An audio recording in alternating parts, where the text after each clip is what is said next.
When do office supplies belong in the kitchen? I'm Danny Lipford with tips for today's homeowner. Stay tuned and we'll talk about a way to organize your kitchen cabinets with items made for the office right after this.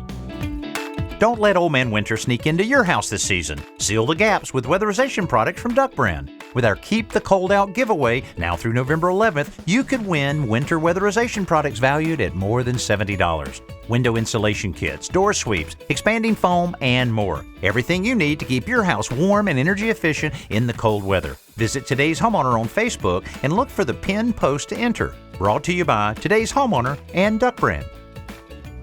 One of my favorite accessories in a good set of custom cabinets is a vertical storage rack to store large, narrow items like cookie sheets and cutting boards. Otherwise, these items get stacked on top of each other and it's quite a hassle to get to them.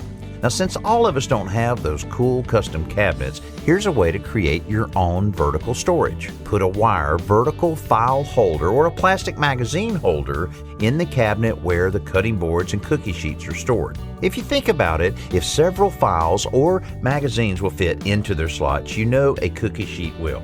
And because they're vertical, you can easily find exactly what you need. That way the cookies will always be ready on time. I'm Danny Lipford with tips for today's homeowner.